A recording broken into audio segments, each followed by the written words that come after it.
Okay. Okay. So I'll just say welcome again. I'm Michelle Atlas, and I'm here with my friend and colleague and color mentor, Catherine Rowan.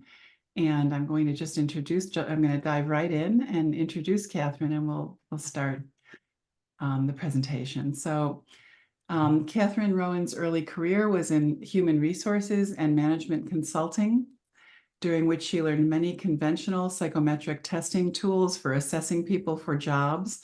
And from that platform, she began a personal and spiritual development journey, exploring energy traditions, including shamanism, qigong, yoga, and tantra. In more recent years, she started an online business as a transformational coach, utilizing the non-traditional specific tools of awakening coaching, tribal marketing, and color psychology. Catherine lives in the south of England and works with international clients via Zoom. I'm going to, right now, before we even begin, I'm going to put Catherine's email, I mean, her web address into the chat, so that if you want to learn more about her, people are still arriving. If you want to learn more about her and her color work, there's lots of nice choices, very clearly set up on her website. And that's how, one of the ways I originally found her. So welcome, Catherine. Welcome again. And yeah. Yeah, so before you dive into the PowerPoint, is there anything that you want to say to everyone? Well, I think just to say, thank you very much for inviting me, first of all. And, this is a topic that I've become really, really passionate about. I mean, I was probably one of the women who in the past sort of felt that maybe there was some sort of gene when it came to dressing and beauty and style that some people had, and I didn't really think that I had it. So I was sort of delighted to discover that actually it was a learned skill.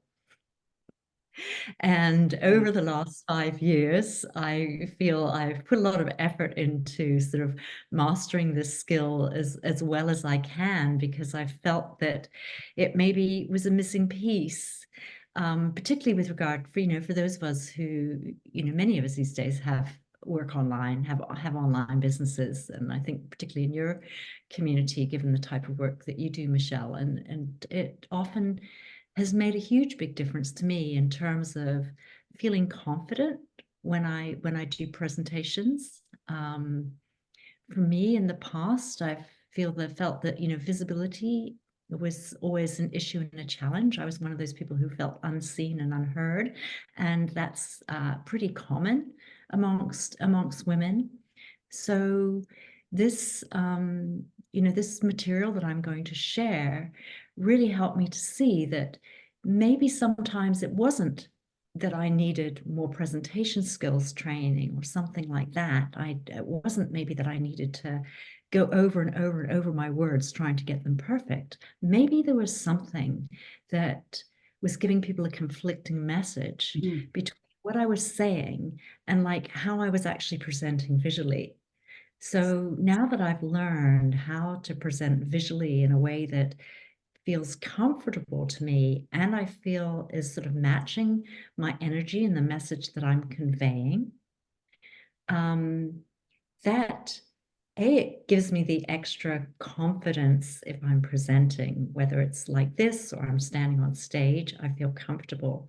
But I just feel that has been a bit of, and is still the missing piece when it comes to personal branding. I mean, I know the last time I had a website redone, I had to sort of educate the graphic designer who was helping me on the color things, because even though I gave her a Pinterest board with colors that I wanted, she then interpreted it very interestingly according to her essence, which was fascinating. So Yes. once you have this information, it at least helps you as well, not only for yourself, but it helps. You can use it to educate those people who are helping you, who've got others, the skills that you need in business, with your business support. So yeah, I'd love to just share the PowerPoint presentation to quickly run through some of the basics, and then we can Yeah. open it up for conversation. Yeah, and actually, I just realized, right, before we do, I'll just say a few words about my experience of this too, because I think that might be helpful to people. I am an artist also, in addition to a transformational business and life coach. And I've always been very visual, and loved art and, clothing, jewelry, all beautiful things. And I prided myself, because of that, on having a really good sense of, what looked, right on myself and what really worked for even for other people. I thought I knew, and years and years ago, I had had my many, like probably 20 years ago, I'd had my color palette done by someone who many people do a more sort of common system where it doesn't really go as deep as the work that Catherine does, and you'll understand what I mean by that in a moment. But she had pegged me as a winter. She just did the most superficial level of seasonal identification. So all those years, I just swallowed that whole and went with winter colors and their gem tones, really bright, clear tones. And what I be and then I was about to have my website redone and do some new things with my own branding. And Catherine, I knew Catherine, and just had a great feeling about the way that she always actually appears. So part of it, talk about branding being powerful. When I decided to have my color palette redone before I had my website redone, there are a lot of people doing, again, this work in different ways. But I chose Catherine. I had a sense of who she was as a person from other programs and things that I'd had contact with her in. We worked with one of the same mentors at one point, et cetera. But every time I saw Catherine, every time I saw her, I was just struck by how beautiful and harmonious the colors she was wearing and the fabrics and the whole style were with her. It just really, was like a very, very predictable and clear experience I had. I didn't really understand that I didn't even know she did color work when I started noticing that.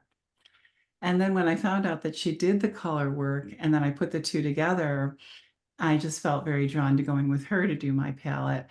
And lo and behold, it was completely different from what I'd been told my whole life. So I'm a rosy summer. and so it's been quite the journey. It was an adjustment. What I'm wearing today are some of the colors that I've been guided to wear by Catherine that I feel really good in too. But it took, so I went from bright cool to muted cool. And at first, it was sort of, at first it felt a little bit like dulling down. But as I began working with this beautiful palette that she created for me, I literally felt like I was, seeing differently. I began to see how the colors she had chosen really, what they did was instead of people saying, "Oh, I love, your pink poncho," they would tell me like, "Oh, you look really beautiful," right? So instead of the article of clothing being the focus, it was the whole package, just like it is when you look at Catherine, right? It's that the colors are enhancing her. It's not like you're just loving what she's wearing, you're loving how they look on her. And that's a big distinction. And so it took me a while looking in the mirror to really I'd hold things up to myself. And sometimes it's a subtle shift between, this blue and that blue. And I began to just see one would just really harmonize with my skin tone, my hair, my eyes, and bring out me. And the other one was really pretty, but it wasn't doing that. It was just a fraction of a difference. So, yeah, so, long story short, it's a journey. I'm still learning. It's just a lot of fun once you really immerse yourself into it. The thing that was the most, I'll say, surprising to me was when we began, um, and I learned about the personality type that goes with my color palette. And it just so happens that Catherine's palette and my palette are similar. She's also a summer, a different, a little bit different, but they're very similar. But when I learned about the personality type that goes, because this system goes that deep into, sort of your essence, your vibrational frequency essence, um, which includes, the way you show up energetically. And the description of this type that my palette goes with was just spot on. I mean, just, every single word felt like, oh, that's me. That's me, inside, outside, every which way. And I found that kind of astounding that your skin tone and your hair color and your eye color and your whole, physical expression is also linked to your personality, your energetic signature. And it was just unbelievably accurate. So anyway, that's a bit of my story with this journey. And I hope that was helpful and fun to hear about. So go ahead, Catherine, you just dive in whenever you're ready now. Thank you. I was just going to comment Oh, on a yeah. couple of you said, because I like that you said it was a journey, because it's so true. It's not just, the palette is really just the start of your journey. It's like the training wheels on a bike in a way, as you mentioned. It was like Yeah. the palette helped you to retrain your eyes. And my own experience of working with a palette was sort of getting to the point where, like now, you'd start to attune to the energy of the different colors. And now if I put on something that's wrong, I can actually feel it, or at least I think I can. It actually feels, you feel the difference.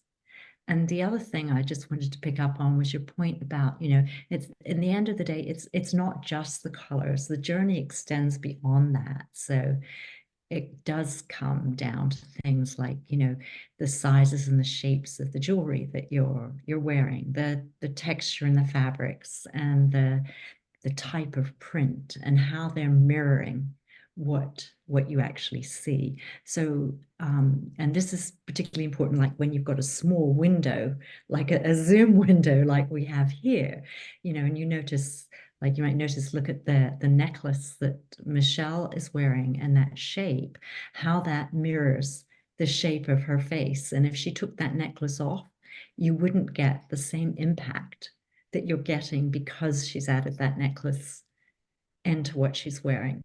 Um, I mean, similarly for me, I've got a bit more because I've got a print jacket on that actually is mirroring some of the colors in my hair. It's fairly neutral, but it is. And this top, which is picking up some of my skin pigments, but also then the shapes of the jewelry are also relevant as well. So there's a whole set of skills in putting it together. And with that, I'm going to screen share and just run you through a short PowerPoint, which just really, I think, will bring home some of the points that Michelle and I were just making. And you'll actually be able to, with the visual aids, you'll actually be able to see what we're speaking of. Just see.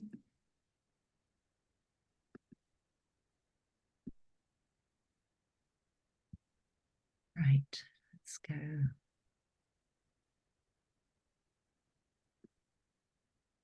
Right, so I hope everybody can see that.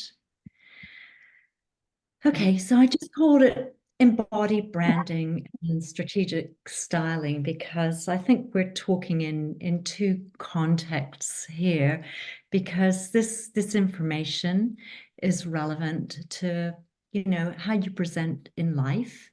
And if you do run a business as well, it then also has a lot of good information for personal branding. So as the main points, embodied branding and strategic styling, these are two of the terms that I use, incorporates features of your unique essence. So when we talk about essence, we're talking about, your underlying energy, what's underlying maybe the conditioned persona the things about you that other people pick up maybe unconsciously. It's like what is your actual energy conveying to other people? So if you're considering like particularly when you're considering your business brand, and what you're going to present on your website, you might want to consider how you use this information to actually convey a personal brand which is unique to you. So this type of intentional dressing incorporates color psychology, your own personal color vibration, and your sacred geometry. What I mean by sacred geometry is like the shapes, literally the shapes of your features in your face, the shape of your face, and also your body type and shapes. So as we're going to be talking about it, we're using all this information to repeat the colors, shapes, and images that represent your, oh, what have I got this here? Sorry, I read that out without sort of putting the comma in the right place, I think. So we're looking to both represent your professional specialism adding who you are as a person to that. And the result then being that you are in integrity, and what's in your shop window is going to match what you have in your store.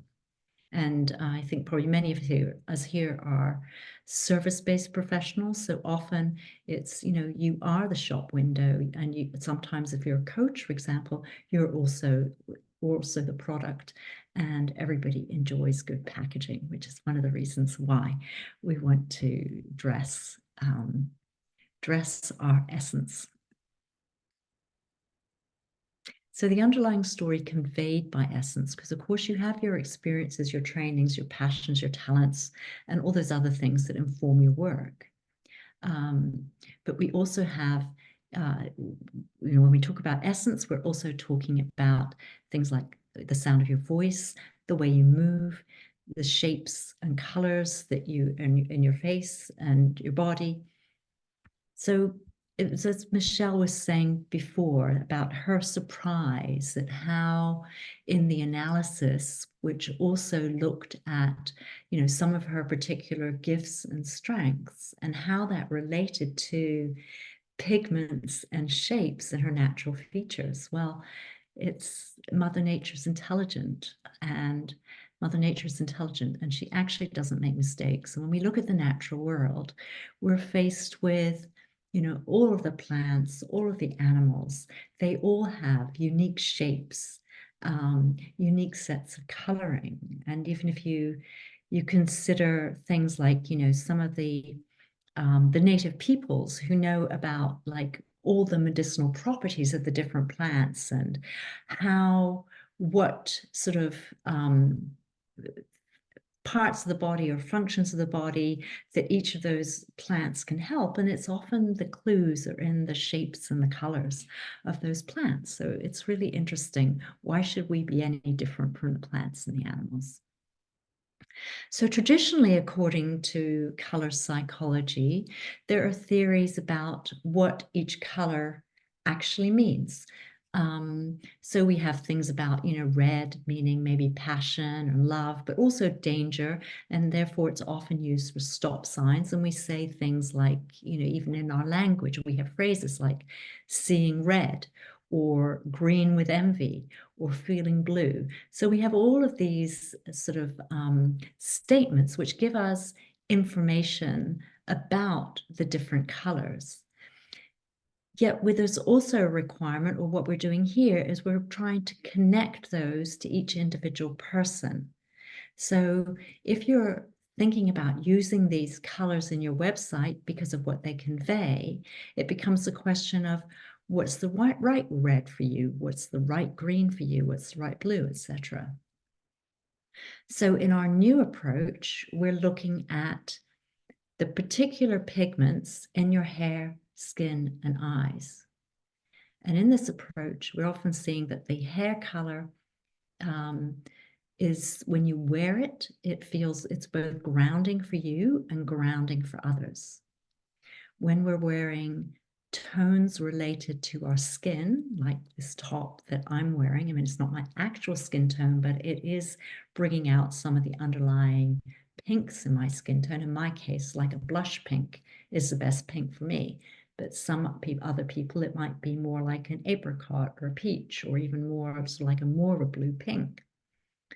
So when we're wearing skin tones, we often appear to others to be very approachable, so they can encourage intimacy and vulnerability. So, for example, if you do work that has high emotional content, maybe you're a healer or a therapist, you might want to consider using skin tones or wearing skin tones when you're giving a presentation, or you're with a client when you're wanting to encourage disclosure.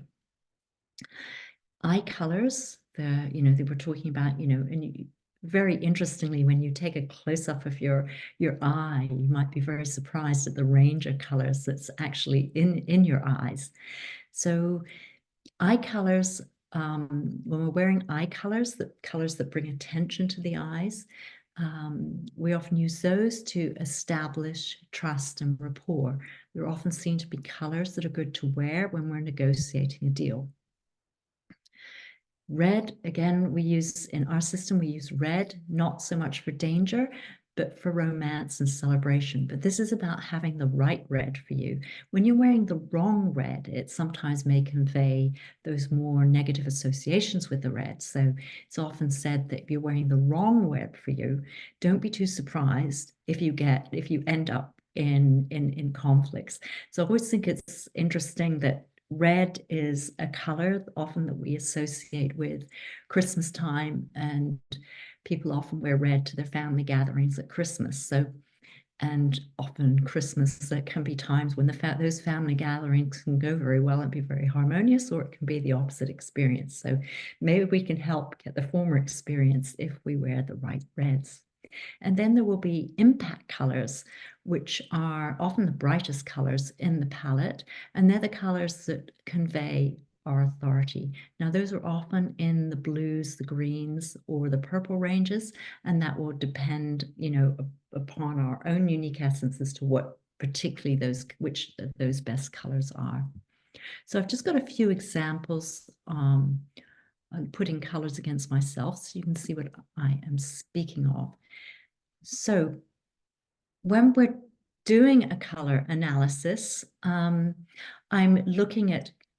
putting, colors against usually actually photos. I do a lot of most of my color analyses I do from people who are at a distance. So I'm using photos which are taken according to specific instructions. So we've got the right light.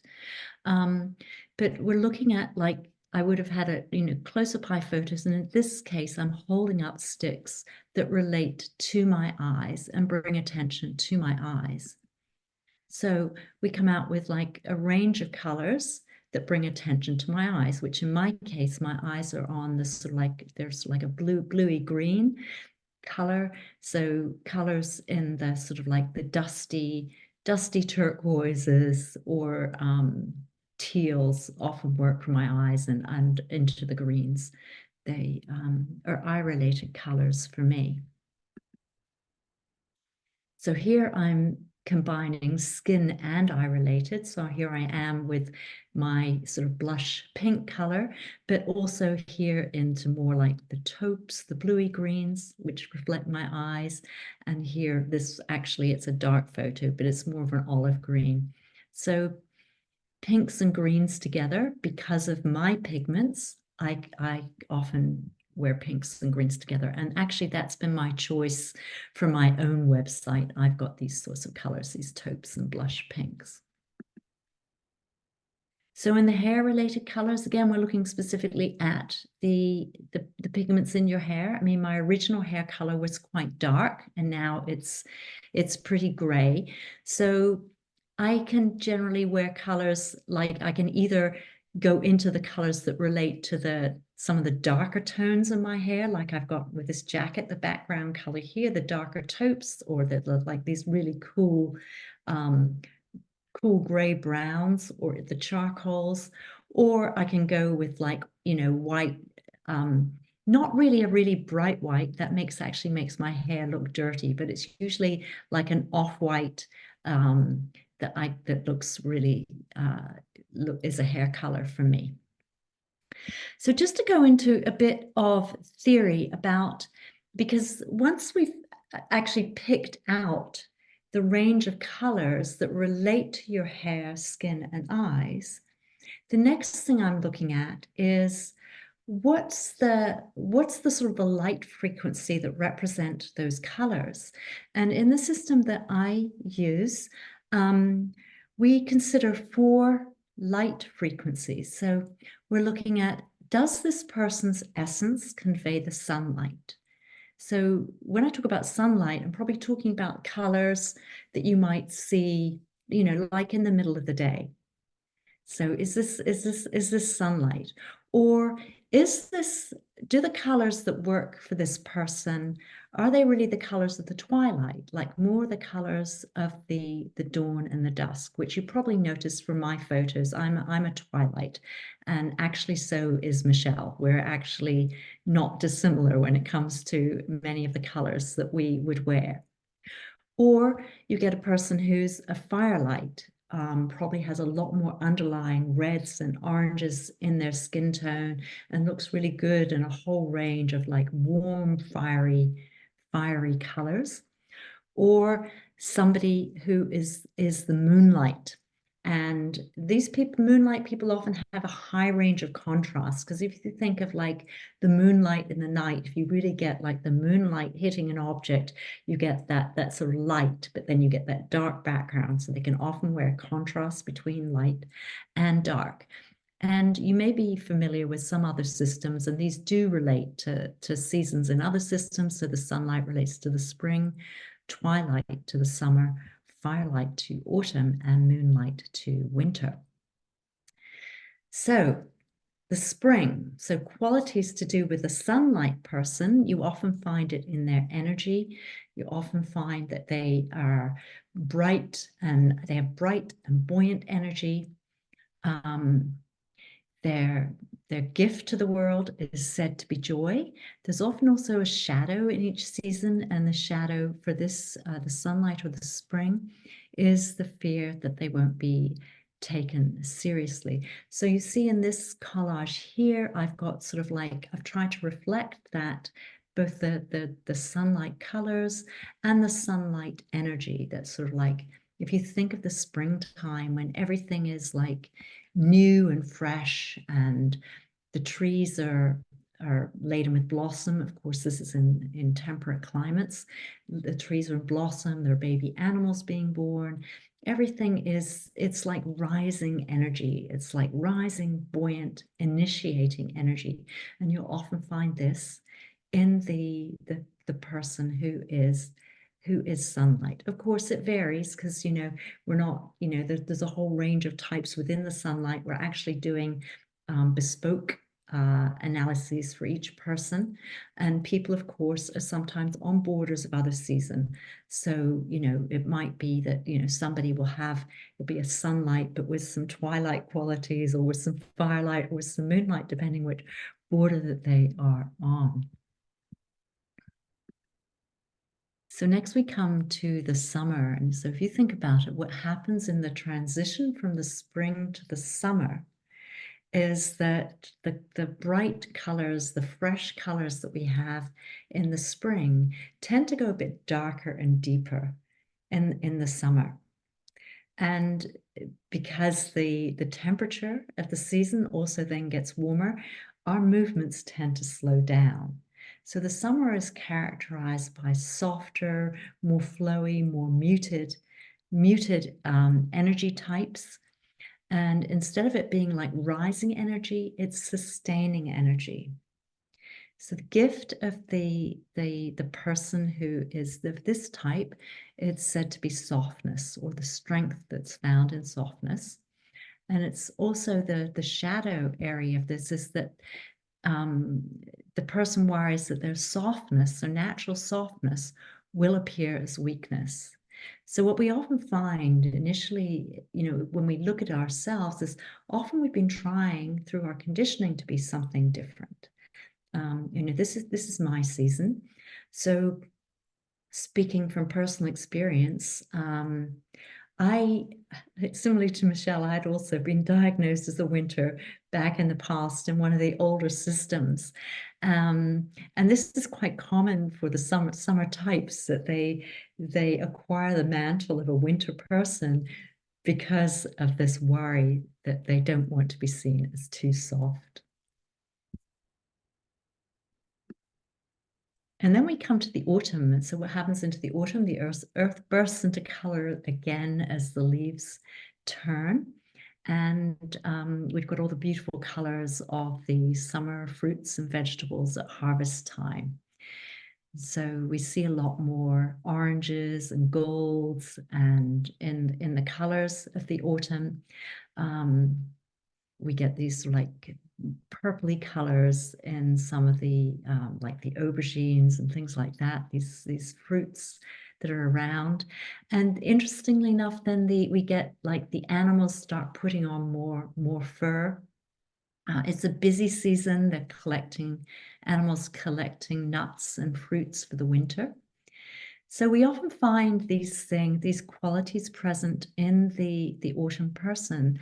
Often these people are very dynamic, very focused. It's completing energy in the autumn. And the gift of the autumn person is seen to be abundance. Very interestingly, the autumns, they can often wear like more layers, bigger furs, lots more jewelry than many of the other seasons, and they can get away with it. It's just to do with their natural essence. The fear of the autumn person is often that that they fear being seen as being too much. And we come to our final season, the moonlight, which is more like the winter. And here we have, if we think of the landscape in the winter, now the leaves have gone from the trees. So we just get the bark against the skies. And if you live in certain temperate climates, it would be snowy. So we might see the world in the only time of year actually when there's less green around, and we see the world actually in black and white at times. So this season is characterized by drama and contrast. Sometimes the energy of these people, they're often more intense, more dramatic. And their gift is, well, it can be a gift and a shadow. The gift is their discernment. A shadow can be sometimes seeing the world too much in black and white, but also the fear of being seen to be distant.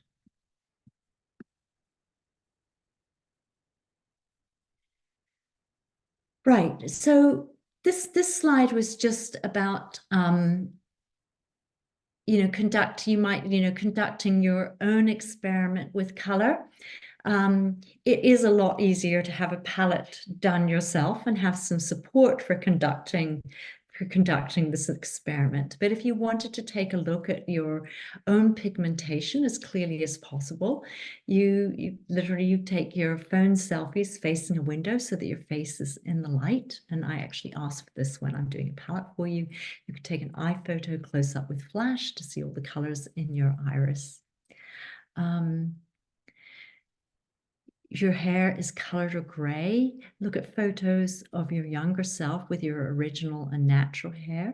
Now, I'm not suggesting that nobody should color their hair for this, but what, as a result of having your palette done, it's often easier to see, if you do choose to color your hair, which particular shades are going to complement your natural coloring.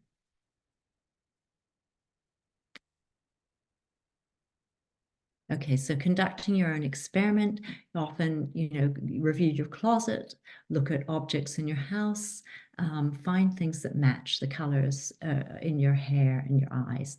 Take a look, as Michelle was saying, take a look, hold things up, look at them in the mirror, and see if you can discern which ones work and which ones don't. But these are the types of palettes that I do. So you can see they aren't necessarily completely shaded round, because we put things in categories. So we put we have one category which is like your darkest colors, which would be black if you can wear it. Now, not everybody wears black very well.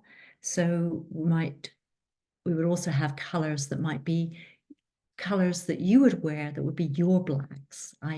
Some people would have colors that look better than black, like you might be better in a dark navy or a dark brown or a dark charcoal, or even like a very dark purple or something like that, rather than actually black. Also, your lighter neutrals, your whites, casual neutrals. Then we put in skin tones, your color of intimacy, your red, the impact colors, and then optional colors that work for you, pastels, etc., and your metals. So these are just four examples of palettes that I have done for clients.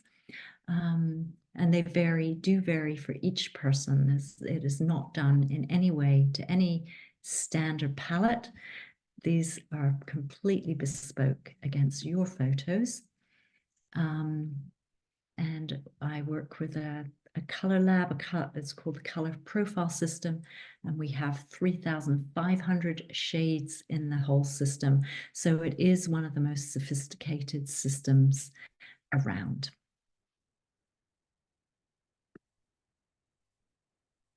So just in summary, I call the palettes that I do essence palettes. They give you the power to dress with confidence. They give you the power to be intentional according to the situation that you're dressing for. And they also enable you, if you're in business, to educate your website designer, photographer, and graphic designer with regard to your personal colors and your personal style. Okay, so I have a landing page which has more details on specifically for my palette and sort of like strategic styling services. So this is the web address for that. Michelle mentioned my website. There is a link to this page on my website, but at the moment I've actually got all of my color work on separate landing pages. But feel free, if you'd like, to email me to answer any of your questions. And if you'd like an essence palette, we can take it from there. So with that, I'll stop the share, and I'd just love to just open up to questions and a more general conversation.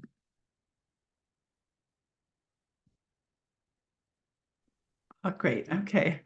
Wonderful. That was wonderful. That was such a beautiful summary of all of the components to the work. And welcome to everybody who came in while we were in the middle. So good to have all of you here with us live.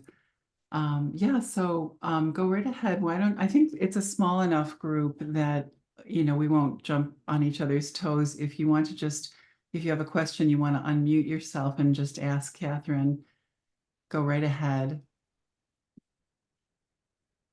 Yeah, so feel free to put something in the chat. Or put it in the chat if you're more comfortable. Yeah.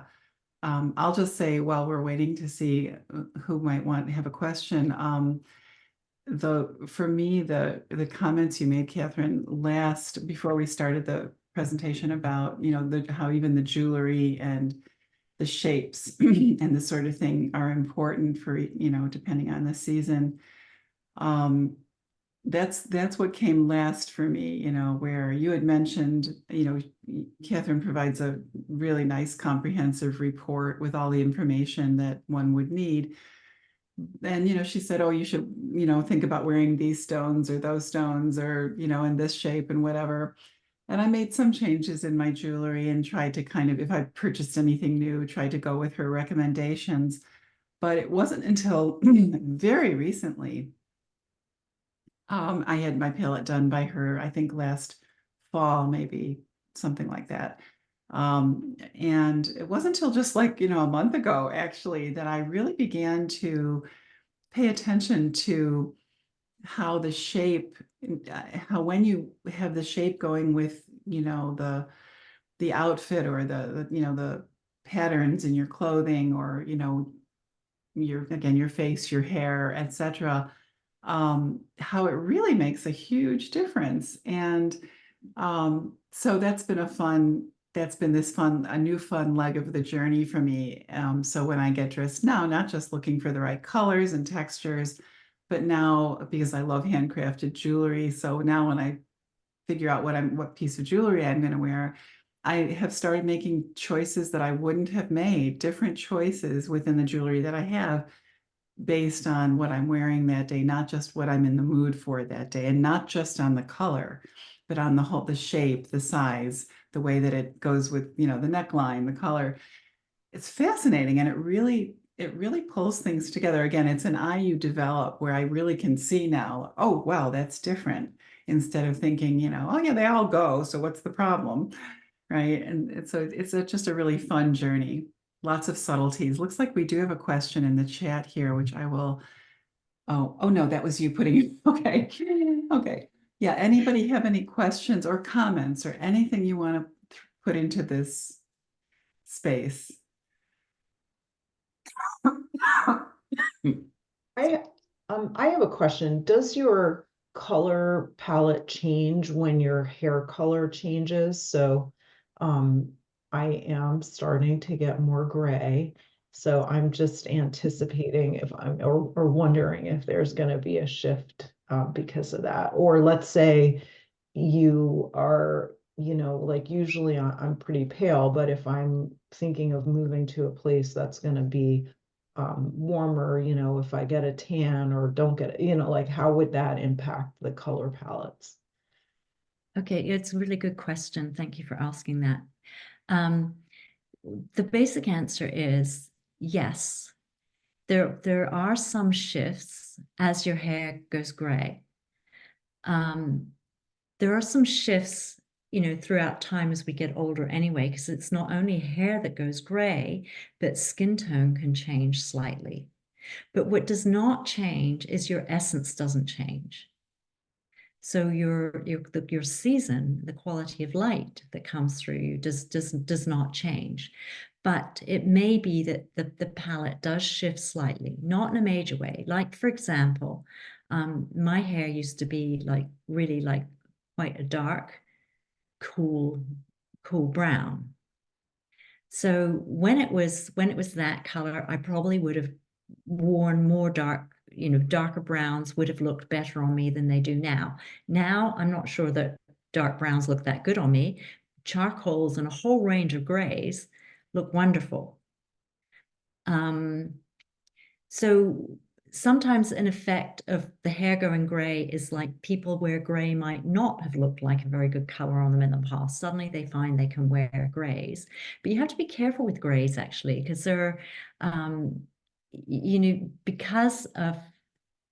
because you need to match the colors as well to your skin tone, you'll find that certain grays will look good on you and certain grays won't. Even once your hair goes gray, you wouldn't want to wear every single gray because grays can have a really dulling effect for some people. They don't always.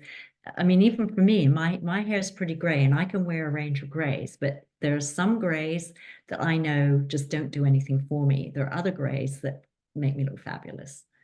So you're absolutely right. The palette, does, you can make some slight adjustments once your hair goes gray. But the thing is, once you've had your palette done, it's not that, you invest in it and then you decide to stop coloring your hair. And so a year later, your hair's all gray and you need to pay for another new palette.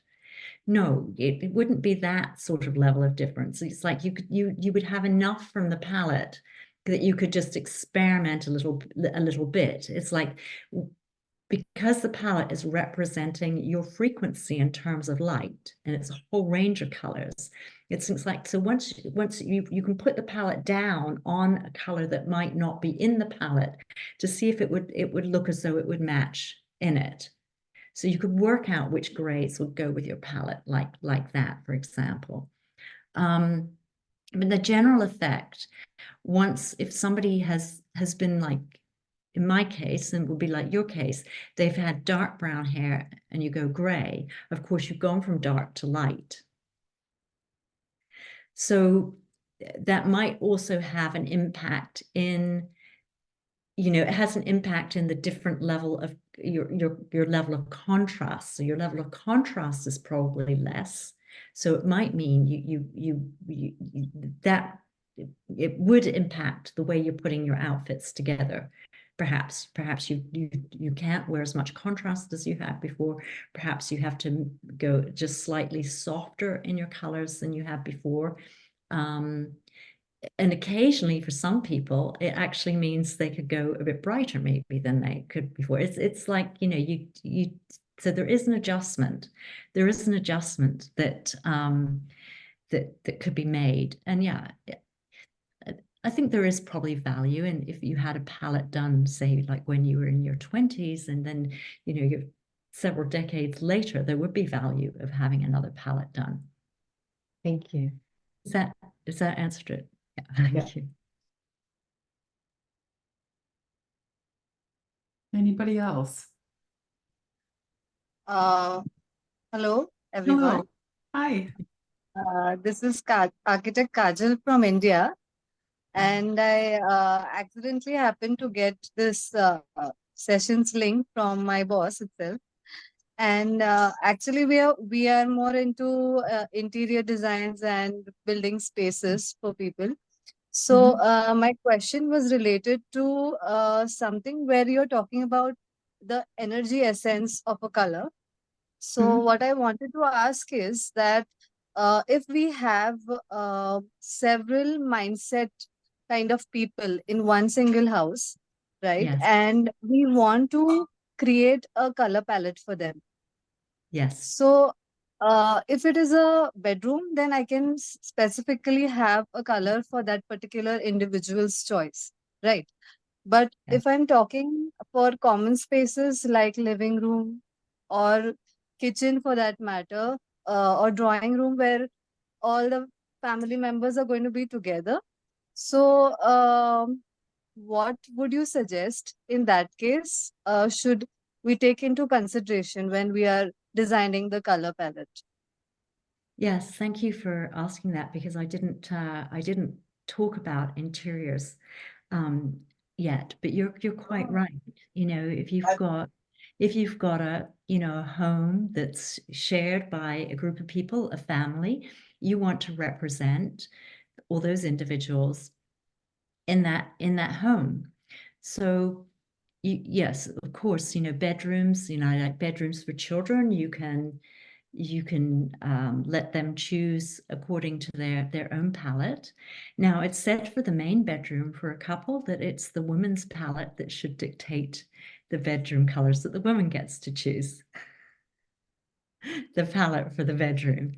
But it's certainly in the main spaces, you would want to think about the whole family and what it is you're wanting to convey in that room. You know, is it it's a space where you know, what's the function of that room? It's a space where everybody is relaxing. Yeah, you want to look at the different palettes.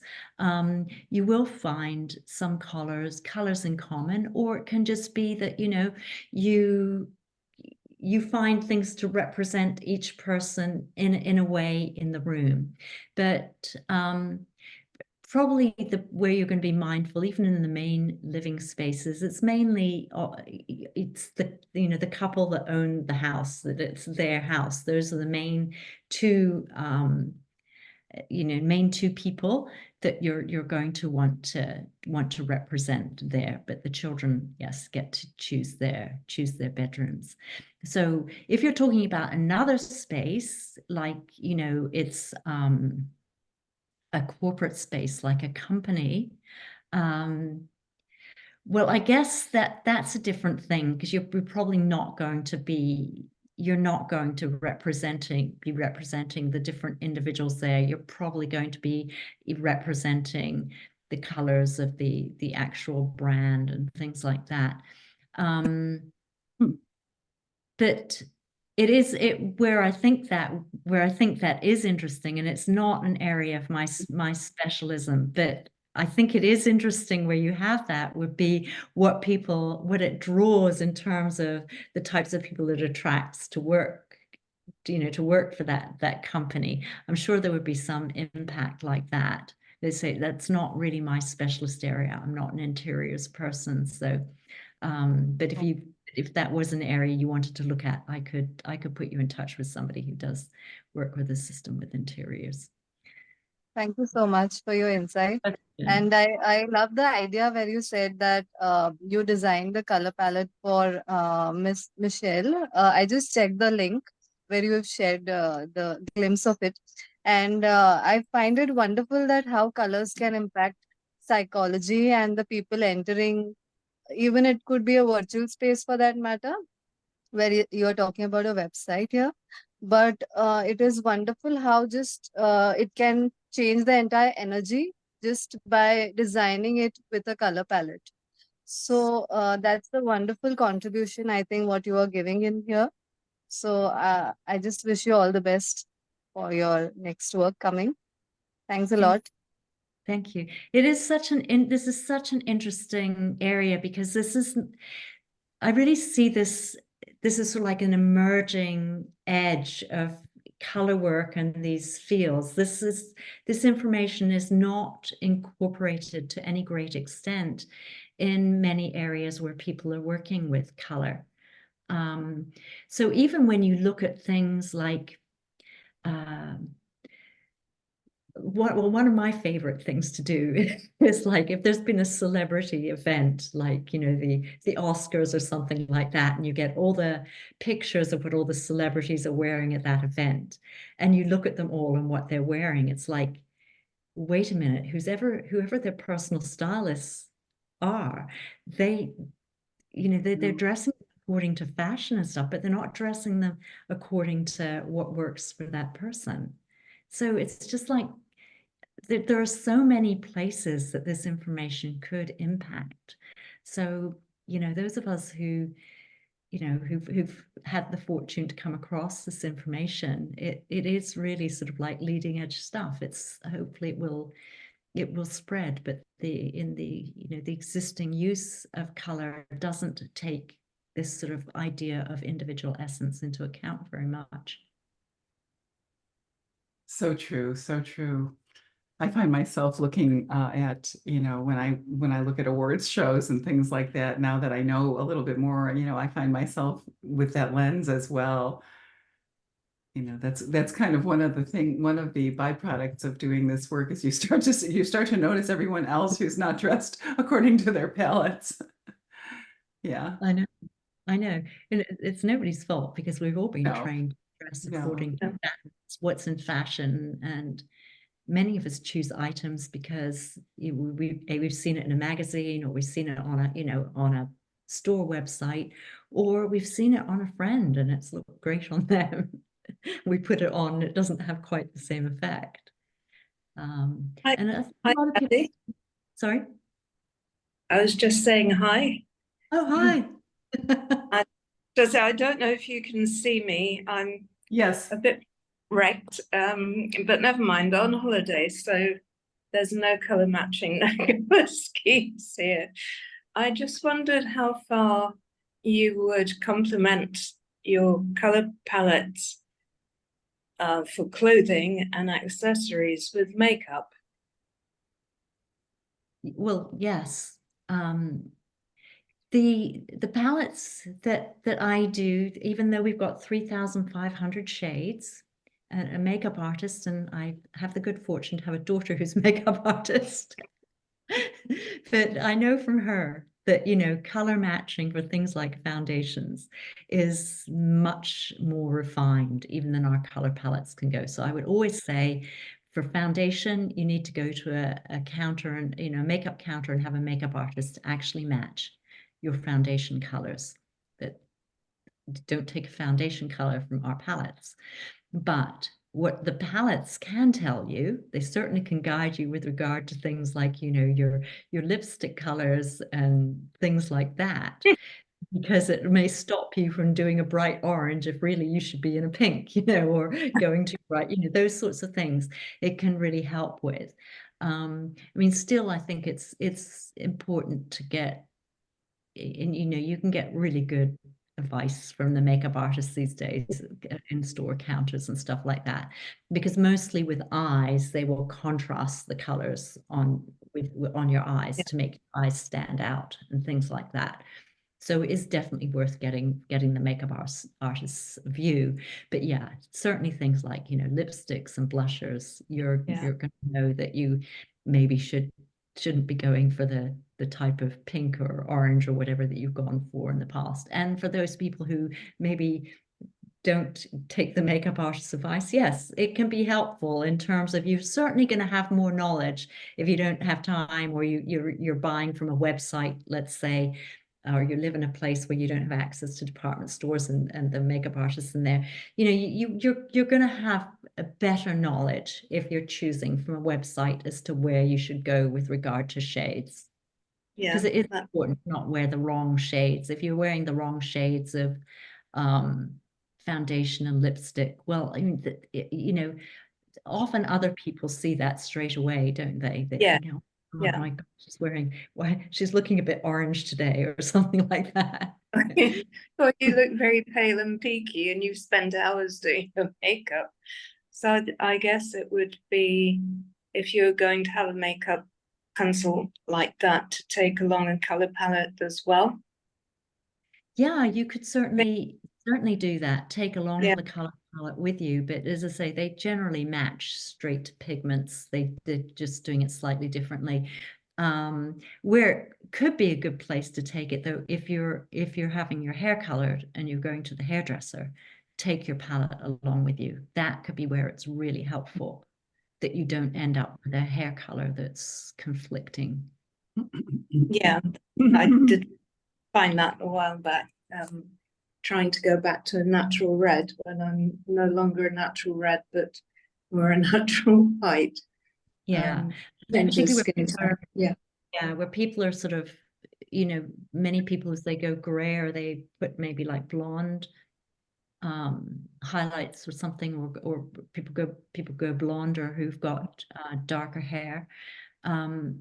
It can be really important with like what color, if that's what you want to do, what color blonde you choose. Like, are you choosing a cool blonde or a warm blonde, for example? Okay. You see people who've got it wrong, like they've gone warm blonde when they're actually really cool, which makes them look like they're more sunlight than they actually are. But similarly, yes, yeah, it could also be the case with red tones. There's going to be your warm skin toned. You don't want to want to go really, really cool on the hair color. So yeah, the hairdressers, that could be really, really helpful. Okay, thank you.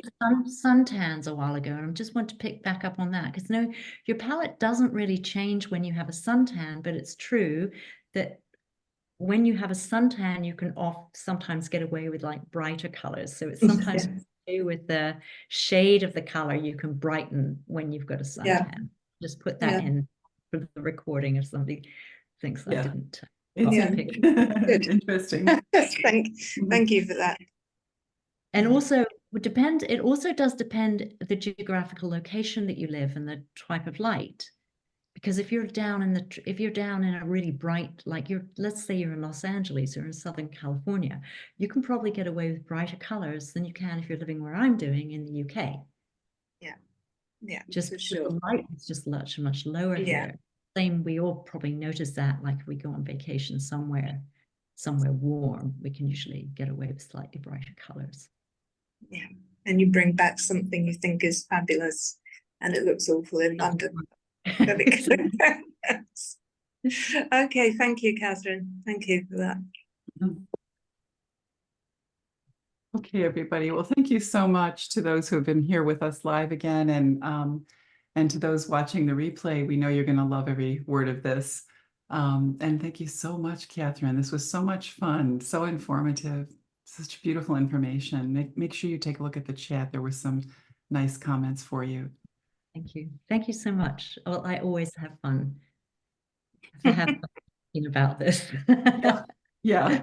We could talk about it all day, all night. The problem for me is always, how do I cut it down to 1 hour?